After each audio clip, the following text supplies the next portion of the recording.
Hi y'all. This video is about the importance of having smaller paring knives in your survival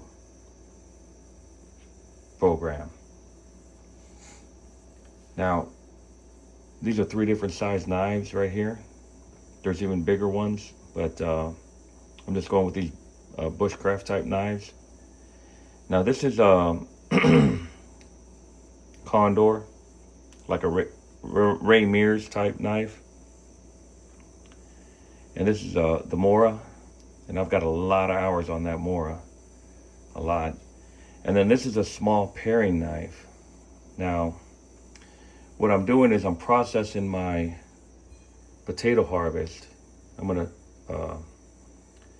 clean them up, take the good stuff, what's still good of the potato, and then blanch it, boil it real good, and then throw it in the freezer.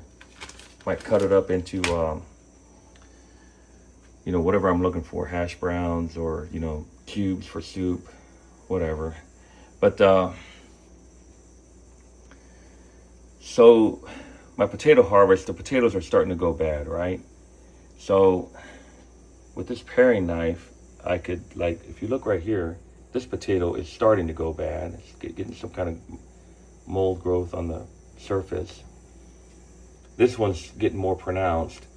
And then if you cut it open, if you could tell just by looking at it if it's contaminated with the bacteria or whatever it is.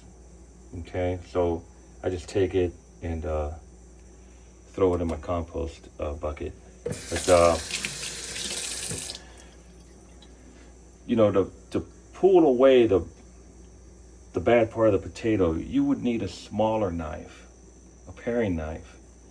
And if you're going to be doing a lot of, processing a lot of material, and you have a bigger knife that can't make small little turns and get the eyes of the potato out and stuff like that really well, the job's going to be a lot harder. So I could do it with a Mora knife. This is a good versatile knife, but it's better to have a paring knife because it'll go a lot faster. Now you could also have one of those those specialty designed just for potatoes, potato peeler, to do that. But to go in there and get all the bad stuff out, take a little longer knife. But anyways, I'm just processing potatoes right now. I'm going to blanch them, boil them real good, and then cool them, and then turn them into freezer. Put them in the freezer. But you see how the small little knife can get in there and cut all the bad stuff out? I got a lot of divots in here. Okay. Like even right here, this one looks like it's on the edge of going bad, but I think I'll boil it, it'll be okay. Now, most of us will never get to this part where we're growing a lot of food and we need to figure out how to save it, how to process it and save it. The only way to know how to do this is if you make it to that level. And I've got to practice saving this stuff because next year I'm gonna go for the full 1/8 of an acre. I'm gonna plant the whole 1/8 of an acre with these ripe potatoes, and then I'm gonna follow up with the sweet potatoes right behind them to try to have a sustainable have food year round.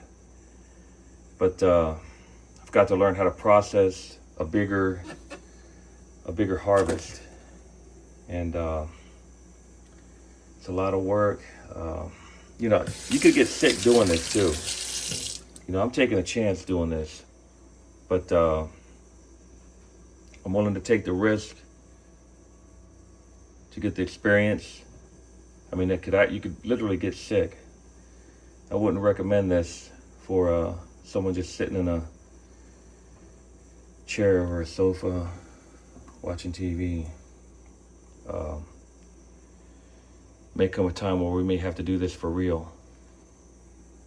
And it's good to have the whole steps down just in case we have to go that route. See y'all later. And a good idea to have a small, tiny paring knife in your collection. I've got all different sizes of knives. This is just a very small part of what I have. See y'all later.